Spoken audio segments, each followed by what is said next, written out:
Light and peace, brothers and sisters. Topic of discussion today is extra followers. Um, Something done me from the last 2 weeks where I had posted a couple of videos about the ancient Israelites and their locality. And in my future video, I had promised that I was going to post a video about did Christianity actually start in Africa? And a particular article that I was reading on YouTube um, was pointing something, and I noticed there uh, a lot of Hebrew Israelites are claiming to be Israelites. Um, and I started reading in the website, and I said, wait a minute.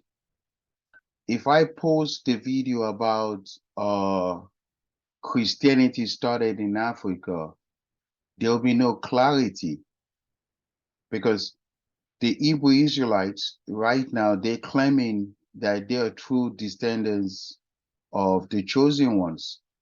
But there was a breakup at one point, and who inspired the extra Bible, and who are these followers of the extra Bible?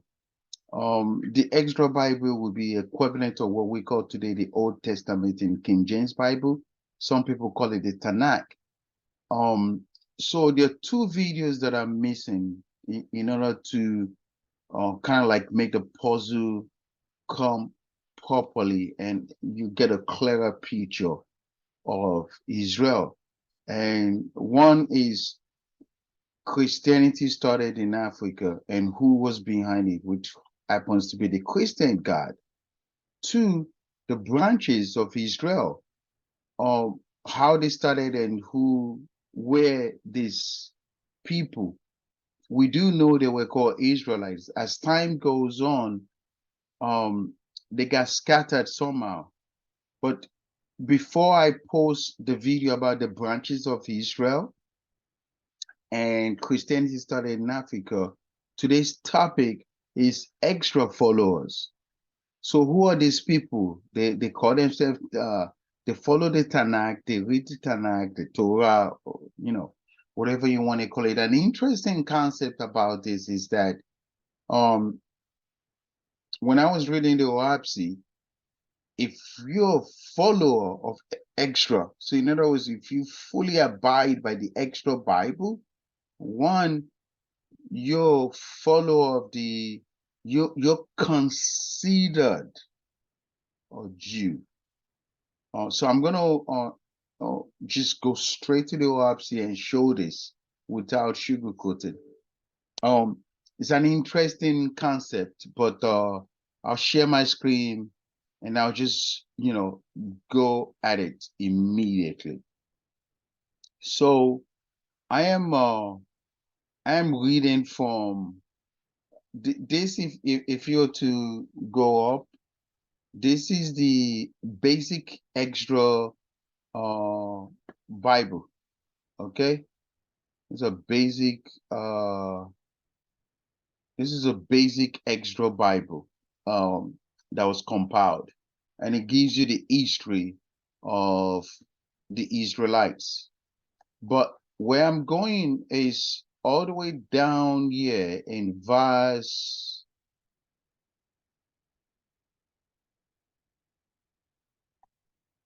Because I wanted to drive a point here before I post these two other videos because it's interesting. So I'm going to verse 47, so the basic extra Bible. It says clearly here, the faithists proper were a small minority scattered in many lands. The rest who were called Jews. You see that? The rest, let me put a nice highlighter here so there's no confusion, because so what I noticed lately is that there's been this so right here is what I'm reading. Okay, so there's no, oh, brother Owame said something wrong. Okay, right, this one I'm reading. I'm going to zoom this up. Should have formatted this in yellow. But this is what I'm reading. I'm going to zoom this up a little bit. So it says the faiths proper were a small minority and scattered in many lands. The rest who were called Jews lived under the written laws and ceremonies which are compiled and established by Ezra. So this is very, very interesting. It says compiled by Ezra in Jerusalem under the inspiration of Luhrmann, which combination of books was called the Bible, and was completed in the year 2344 BK. So that would be about 2,344 years ago. And if you were to try to get a timeline of that, using, if you were to try to get a timeline of that, using the OahspeCollegeUniversity clearly gives, so 2344 BK, that would be 496 BCE. And this is when the extra Bible was compiled. So if I was to go back to this without sugarcoating, this people, I'm not doing a good job with that. Okay. I was going to do an highlighter. So let's erase this all over together. And I want to do a drawing here. What they're saying here is that this is it here. This is what I'm going. It says the rest who were called Jews lived under written laws and ceremonies which were compiled and established by Ezra. What this is clearly saying and accurately saying is that if you follow the Ezra Bible today, which was compiled by Ezra, in plain English, you're a Jew because you follow this and you're still following it, right? Though what this is really getting at is that there were portions of Israel that got divided. There is the Levitites. So in the future, I'll talk about, but what I'm really getting at is that the follower who follow the extra Bible, who call themselves the so-called Israelite, who follow themselves, who follow the extra Bible today, as of 2022, you're a Jew, according to this. Because what happened is later on, the other Israelites started, they call themselves Essenes, which, right here, it's just right there. But I just want to get off the topic. I want to focus more on this part. But, if you look at verse 48, from time forward, the Jews become worshippers of the land and God, but scattered tribes of Philistine add to the Great Spirit, Jehovah, keeping their service secret. You see that? These later were without sin, doing no war, nor resistance of evil against evil, but returning good for evil and loving. So you get the split. So from the Faith's branch sprang the Essenes. You see that? So there was a new group of Faiths back then, and they called themselves Essenes. But the people who claim in verse 47 here, they started following the extra Bible that was compiled by the Christian God, who later created another New Testament, another Bible. But back then, 2,344 years ago, if you followed that extra Bible and you still mount on it today and you follow it, you abide by it, you're a Jew. This is what this is saying. So because if you claim to be an Israelite or Hebrew Israelite and you're following that extra Bible, which people also call Tanakh today, right here, no sugarcoating, you're a Jew. Light and peace, brothers and sisters. In my next video, I'll come up with the branches of Israel. That'll be my next topic. And then right after that, my next topic will be, did Christianity start in Africa?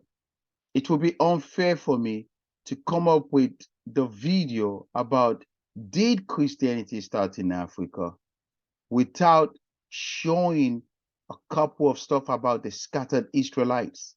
It's a complicated topic, because one thing to address about this is that once this Israel, they got scattered. So when they get scattered, where did they settle to? Interesting enough, some people might say some of them, settled in Namibia, some settled in Ethiopia, majority of them settled in West Africa. Now, when they settled in West Africa, what part of West Africa did the true Israelites settled? Keep in mind, you had the Levites, you had the Jews now. And then when you really get out of the Israelites, a new branch called themselves Essenes. You see? So this is very complicated. If the Israelites had a new branch called Essenes, where did they settle? Did they remain in the original locality in the southern part of Africa? So it's a complicated, but I'm not going to be in the future videos, I'm going to talk about the Israelite and Christianity. I will not be discussing about the locality any longer, because the good news today is that you, as a human, with technology that we have there out there today, you could clearly go on Google. Back then, the technology about Google Map was not expanded to a higher degree. There was no much of accuracy. Today, we now have what you call at Google Map, which in fact I will show to you right now. So I'm going to share my screen one more time, and we're going to go to Google. And what interested enough is what Google has been able to do with the new technologies. And all you have to go, if you're looking for something now, is you go to et.google.com. And this here, which, you could put your you could put your latitude and your longitude. This here is more of what you call a virtual satellite, right? And whatever you're looking for is right there, okay? And you could search.